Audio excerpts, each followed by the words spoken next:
What's going on? What's going on? Facebook, YouTube, Instagram. It's Kevin coming at you from Untouchable Customs. Happy Sweetest Day. Today's October 15th, 2022, and I'm here to do my first car review. This review is going to be on my personal vehicle. It's my 1970 Chevelle. It's a big block car. I'm not sure if it's a true SS or not. Who cares? If you got a 1970, everybody knows it's a holy grail, whether it be a Malibu, 454 SS, 396 SS, whatever. It's a Chevelle. It's a true 1970. I love it. That's all that matters. Doing the car reviews is something I've been wanting to do for so long, but I'm always so busy working on projects. You would not believe how many hours of a day working on a car would take up. You know how it is when you're at work and you say, man, this day is dragging and I'm just ready for it to be over so I can get home. Not when it comes to running your own shop. It's like a race against time to get everything done. Your days go by like quickly. So hopefully in the future I'll be able to get you guys plenty of videos, whether it be car reviews or car tech, any type of tech tips that I could think that would help everybody out. You will get them from me, or send me a message. Let me know what you guys want to see. I'm open to whatever. But without further ado, let me give you guys the 1970 Chevelle.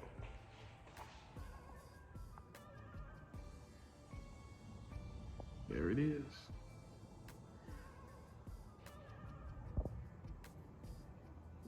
'70 Chevelle SS 396. It's an automatic 400 transmission, so it's a 3-speed.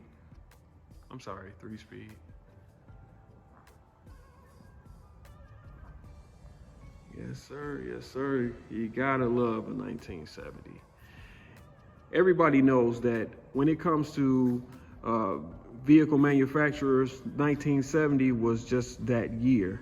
Everybody built the best of the best that they could possibly produce in 1970.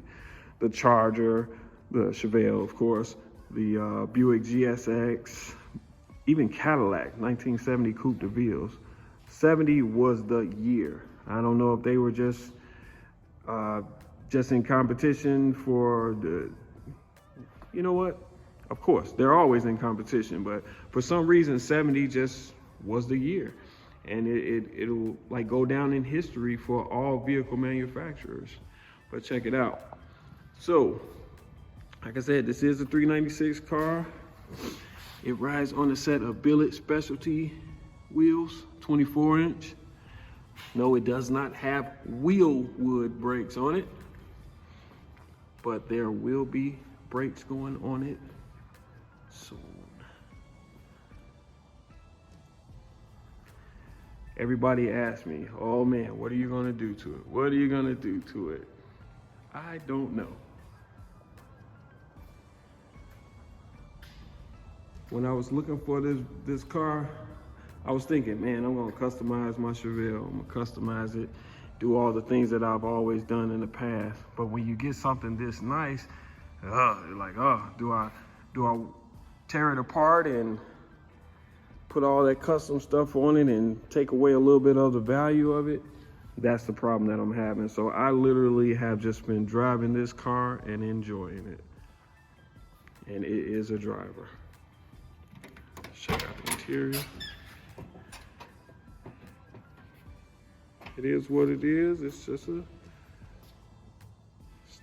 style door panels. Clean interior.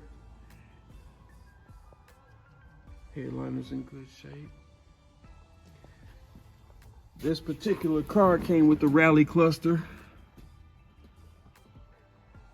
And it has an AM radio. Yes, the AM radio works. Cigarette lighter works. It does have AC and it works. Check it out. The clock works. Yes, it works. Now, as far as it being correct time, that's a different story.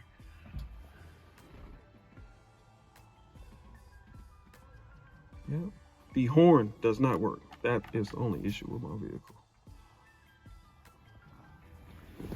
Yeah, but I love it.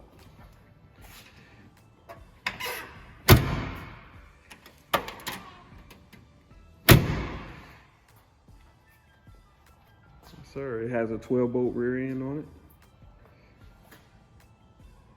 400 trans. I think I said that earlier. Big block car, of course. What else? I don't think this one has like the suspension package, like the sway bar. I know it doesn't have the sway bar or the box trailer arms.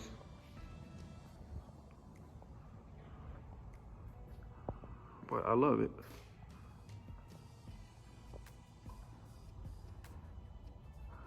I know Chevelle enthusiasts are probably going to criticize the vehicle in my comments, but that's okay. Don't be that guy. Don't be the one guy that does it.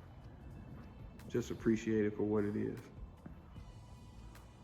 One thing about these vehicles that drew me to them as a kid, I remember one time my Uncle Dwayne, he came to pick my grandmother up. And of course, I was there visiting. He came to pick us up. He was taking us to a doctor's appointment.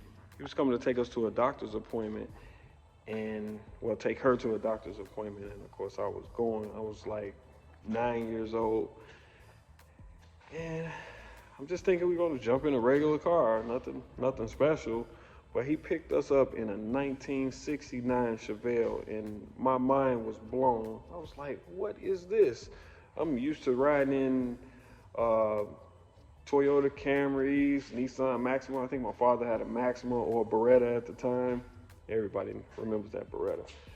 And my uncle picked us up, and I jumped in the back seat of that Chevelle. He had the pop-up sunroof, and the one thing that stood out about the car was no B-pillar. Everybody knows when you were a kid and you used to sit in between the driver and passenger while you're riding in the car.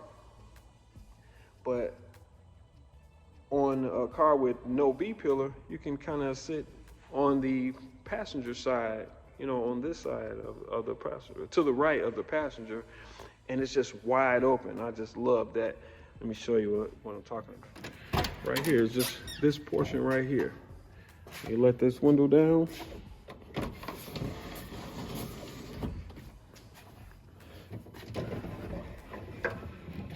the windows down. Check it out.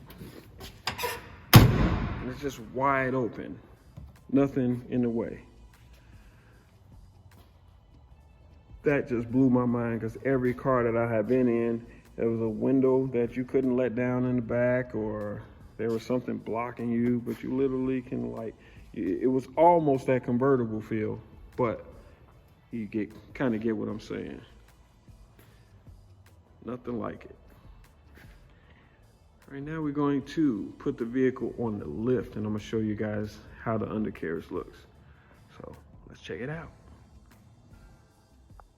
All right, I got the Chevelle up in the air, and I haven't seen underneath this car since the day that I went to pick it up. So you're seeing exactly what I'm seeing. You're gonna see the real deal. Check it out. All right, here we go. Let's check it out.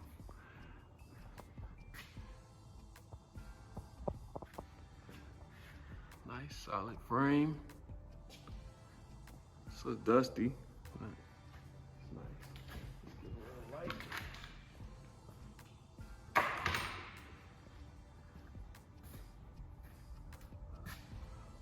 Like I said, I'm gonna show you guys everything that I see. See the quarter panels, solid.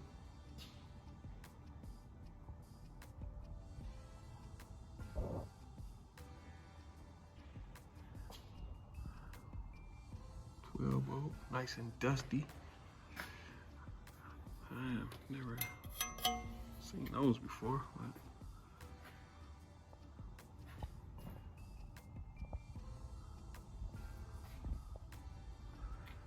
oh man, Man, gotta get those flow masters off of there. And this exhaust is definitely gotta come off. That is small pipe. It's like 1 1/4 or 2 inch. I don't know what that is. Frame is nice and solid. Look at that. Nice and solid looking floorboards.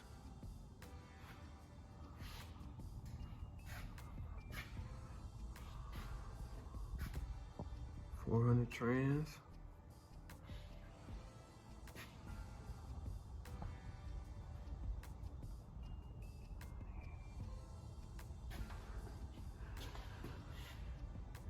Got a little horsepower sweat up under there, but that's all right.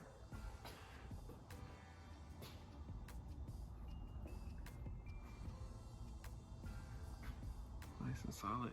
Yep, check that out. I did it. So what? Guess what? I build y'all cars. So I get to it when I get to it.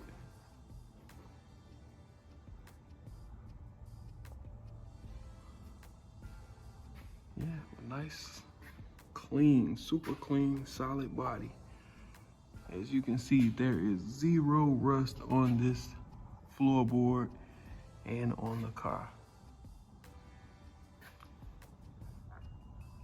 Gotta love it.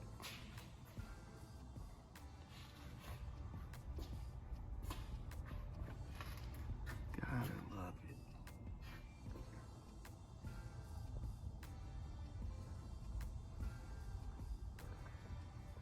This car is solid. Yeah, it's a nice one. I am very happy with my purchase. Like I said, when it comes to these cars, never doubt yourself. Never say that I can't have anything that I want, or you can't have your dream car. And don't let anyone be a dream killer. I've ran into plenty of people in the past that will kill a person's dream when it comes to their cars, whether it be them dropping it off to a shop and waiting on them to build it, and you just it never gets completed. I mean, do your research, and everything doesn't have to be a fight. You know, don't go in swinging. Just go in, speak to the person, see what they're all about when it comes to how they build cars. And if you decide to go with them, you do. If you don't, you don't. But there's no need to bash people that have shops, because you got to remember that everybody that does these shops or has a shop that builds cars, they're people just like you. They got a family to support. So yeah, I'm not going to get all into that. But yeah, I look forward to showing you guys the next build or the next car review. So let me know what you want to see. Don't forget to follow my YouTube.